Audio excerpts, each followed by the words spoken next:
Hi, it's Eric from Real World Readiness. Recently, we had a little bit of a bear problem on our property. We had a black bear coming around and getting into our bird feeder in the backyard.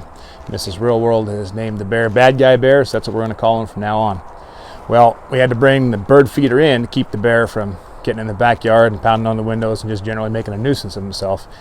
But I missed my bird feeder. I want my birds back. So I came up with a solution. I found online these little fellas here. We'll go into a little more detail about in a minute, but these are perimeter alarms, which I'm hoping to use to train the bear to stay away from my bird feeder so I can put it back out.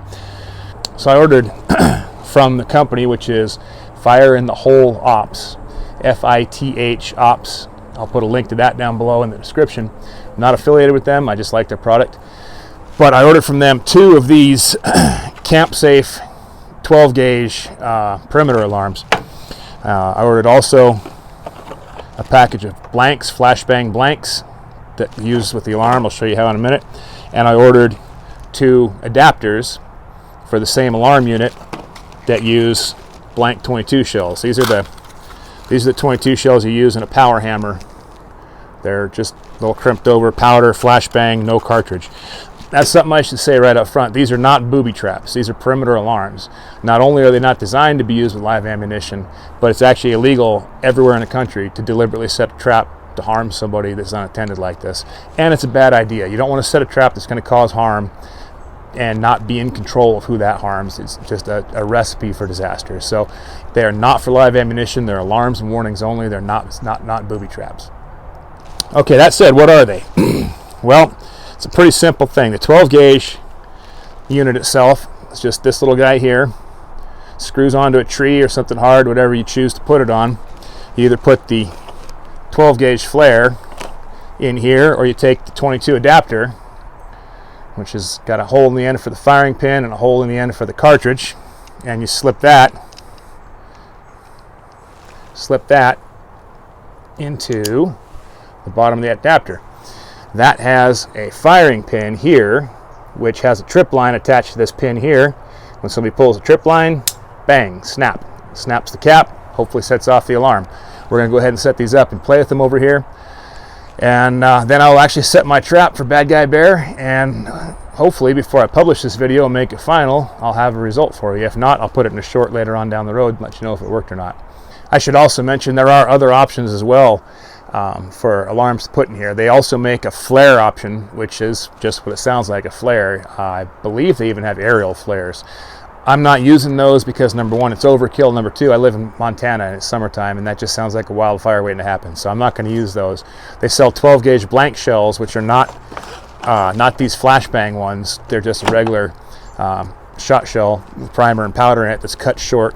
I'm just choosing not to use those. And they also have, for places where you can't use the actual loud one, for example, national parks don't allow these to be used in their campgrounds. I'm sure a lot of state parks and public recreation areas also aren't super keen on them, but they do make another cartridge that goes in the end that has a flashing light and makes a noise, so it's an electronic alarm rather than a powder actuated one. All right, let's go get one of these set up, play with it a little bit, and then let's set a trap for Bad Guy Bear, see what we can do. One thing I forgot to mention is that all of these products are made in the USA. I think they're made actually in Idaho, USA, but all of it, the alarm, the adapters, the tripwire, I'm not sure about the ammunition, but everything is made in the USA, and I think that's pretty cool to be able to support a small business making American-made products. Okay, we're about ready to hang this thing on the tree. You'll notice there's an open side here. You want to make sure that's away from the tree because that's how you load it. Let's get it screwed up real quick. Now I'm just using regular old screws. You could use a more subdued screw if you're trying to hide it, but this is just a demo, and also I don't think Bad Guy Bear is going to care about the color of the screws. Put them in there. It's an aluminum housing, so I'm not going to put them in super mega tight. Just enough to hold it and keep it from spinning around. Once it's in place, we're going to go ahead and arm it and put the pin in. We'll arm it by pulling it up, slipping the pin through a hole just like that. We're going to have our tripwire going out this direction, so leave it just like that. And actually, I'm going to go ahead and attach a tripwire to it before we arm it as well. The less fooling around with that pin while there's a live round in there, the better. So hold on a second, I'll get that tied on. Okay, I'm back. I got the tripwire in place now. It's time to put a cartridge in there. I think we're going to start with the 22 adapter. Now, I learned the hard way, do not dry fire this thing when it's not got a load in it. That firing pin will come down and mess up this aluminum area right here, and it won't take a cartridge. So I had to file that out, get it fixed. Not a big deal, just something to be aware of. Okay, we're going to take our 22 blank. Let's slip it in there just like that. You'll notice it's off center because 22 round is a rimfire round, and it has to strike the primer on the edge of the cartridge. That's why it's off center like that. We'll slip that right in there just like that. And now she's armed. I'm going to go ahead and step out and set this thing off.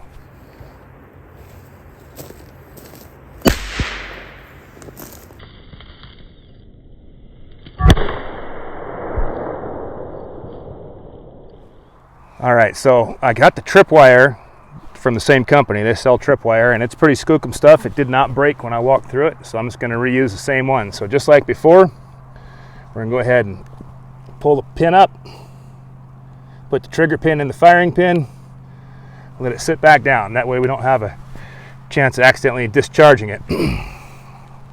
This is the Bear Deterrent 12 gauge shell. Not for pointing at people or animals, and it should make a pretty good flash and bang. So let's put that in there. There's that loaded, and I'm gonna put the microphone back in the same place. You'll see how that compares. We'll see how that compares with discharge and flash. So here we go.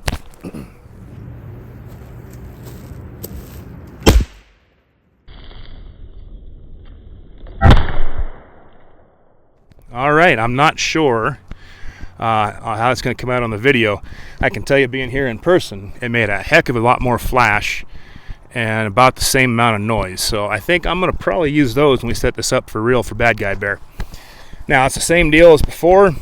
We're going to let me put this microphone back on here. Going to go ahead and pull up the firing pin, pull out the spent shell, and we're done.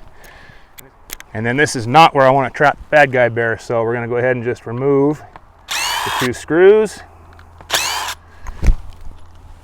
And just like that, we are ready to go set it up somewhere else. It's an incredibly mobile system. I got to tell you, I'm pretty impressed with it so far. Nice loud bang, simple functioning, hard, well-made components.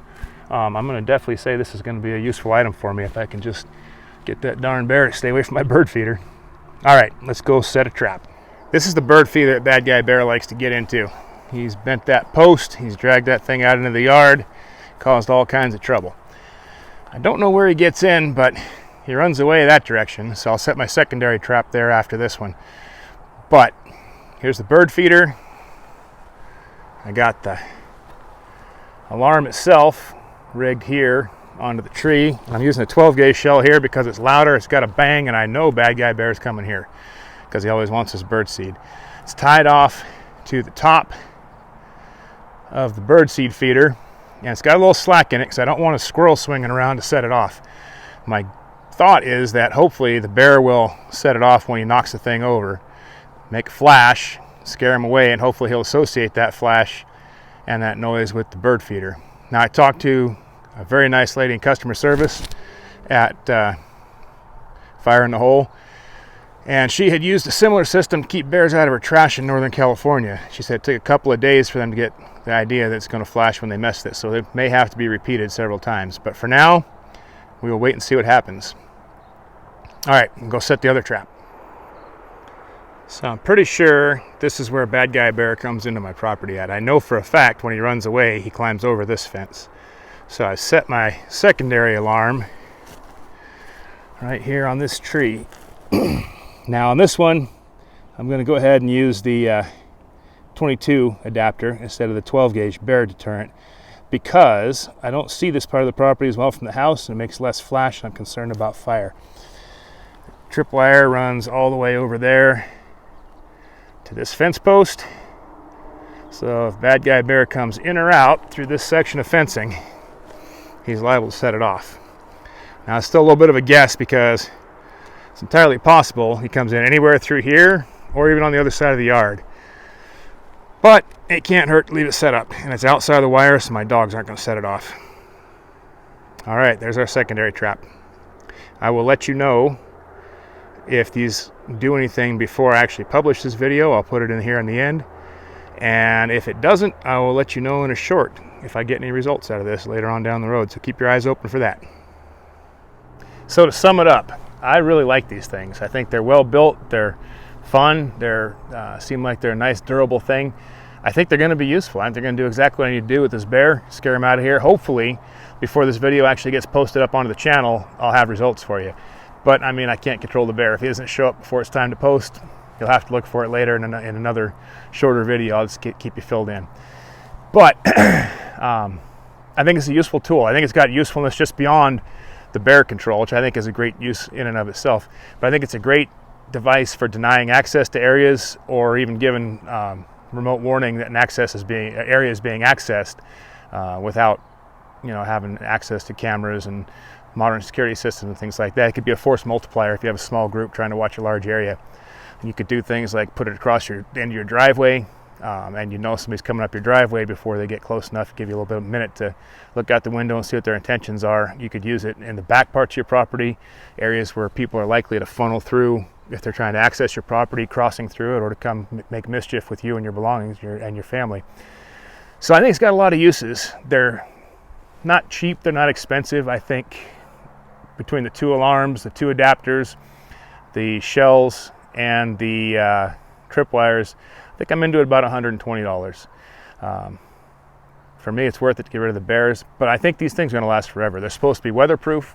Even the shells are supposed to be waterproof, so you should be able to leave them out even in inclement weather. You should be able to use them over and over and over again. If you look on their website, there's lots of great stories about people using them, mostly for wildlife control. But one that caught my attention, I thought was pretty funny, was a fellow living in town. He wired one up to his bicycle, and when some crackhead came to steal his bicycle, well, I had snapped off that 22, and the guy took off running like he was getting shot at. So saved him the loss of a bicycle, and he had the added benefit of having been looking out the window at the time that it happened. So anyway, I think these are a useful item. I'm going to thoroughly recommend them. Like I said, I'll put a link down below to the company, and unfortunately I'm not affiliated with them, but I do think it's a good product, and I think it's worth your time and effort to invest in. All right, I will see you in the next video. Let me know in the comments what you thought of this one, any ideas you have for using these things, and until then, stay safe, stay ready.